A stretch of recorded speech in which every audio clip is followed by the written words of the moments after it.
The Golden Thread by Norman Macleod from the Lamplighter Rare Collector Series. Chapter 1. Once upon a time reigned two kings. Though it had been years since his kingdom was attacked, King Arius knew that evil King Malden could not be trusted. King Arius loved his people, and now that his son had come of age, it was time that he too learned the ways of a king. Standing upon the balcony of Hemlock Castle, King Arius had invited his son Philip to join him at sunrise, when light begins to invade the darkness. "Good morning, Philip. Thank you for joining me at this most sacred hour." Philip was still wiping the sleep from his eyes, but answered with a respectful, "Good morning, father." The king had been known for his early rising, as he spent the beginning of his day with the Lord in prayer. He was often seen upon this balcony by the farmers who began their day at sunrise. It was said that he could not be seen even 2 hours before the roosters began their morning ballads,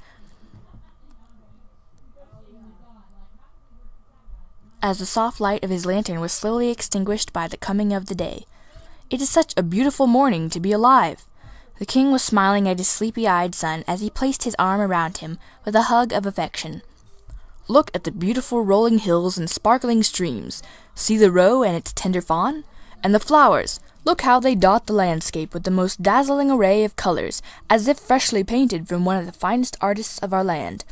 King Arius stood in awe, gazing intently as he pondered both the beauty and the danger that lay before them. It seemed an eternity as the king stood in silence. It had been years since his kingdom was attacked by the evil one, but he knew that danger lurked just beyond Hemlock Forest. It was now time that Prince Philip understood fully the dangers, and was prepared to stand against the wiles of the wicked one. The king continued to gaze and ponder, but when his eyes fell upon Hemlock Forest, there was a look of distant terror. "Philip, years ago I made a decree that a golden thread be woven by the finest weavers of the kingdom, so that any weary or lost traveler could find their way back to the kingdom. After 3 years, the golden thread was completed. There was a great celebration that day, as all of the citizens watched our noble knights carry the golden thread around the castle walls and then into the forest. The thread, about the size of a vine, could be easily visible and help any searchers find their way back. But those who would rather wander farther than the thread would be in peril of losing their way and even their lives. Take heed, my son, to the golden thread and the lessons that it teaches." Philip, not fully awake, understood what his father meant by the lessons of the thread. His father had taught him well. The sun had now made its grand entrance as it climbed above the horizon and stretched an array of colors across the kingdom. Looking at his son, the king said, "Many years ago, the unsuspecting citizens of our kingdom were slaughtered by the evil one and his followers. Our citizens, as well as any ancestors, had forgotten the warnings of the sacred book and became careless about the dangers of the forest. It was my father's warning just before he breathed his last that opened my eyes to the dangers. You see, long before I was born, my grandfather was king during the slaughter of the innocent. It is told that he grieved until he died and was never quite the same. It was then that the burning began. Before he left this world, he decreed that the forest be destroyed by fire. No longer would evil have a place to hide. Hemlock Forest was no more. Both beauty and evil were swept away. No longer was the evil one able to attack us, for there was no place for him and his followers to hide. The forest slowly grew back, however, and with it the temptation to wander farther than was necessary and safe. As one generation passed, another grew along with the forest and its forgotten dangers. The unsuspecting were never found or heard from again.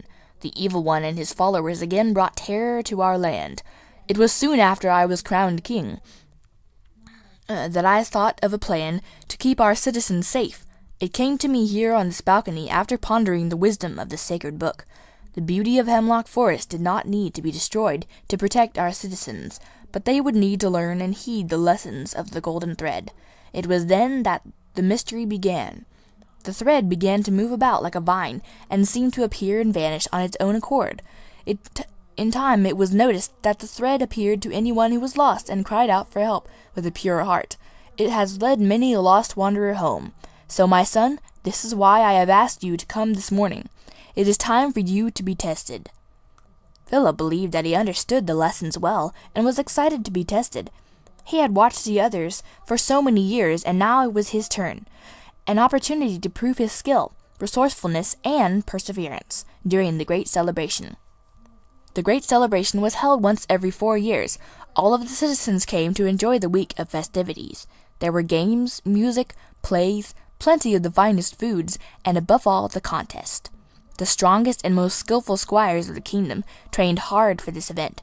It was the dream of every boy from his earliest participation in the games that some day he would bring back the finest trophy.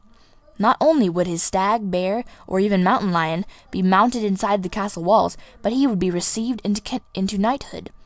It was not the prize, however, that impressed the king, for he knew that skill and honor were not always threaded in the winner's heart, for many a knight had fallen when the cost for victory had become greater than the lessons of the golden thread. The day of testing had come, and with it all the excitement and festivities of the great celebration.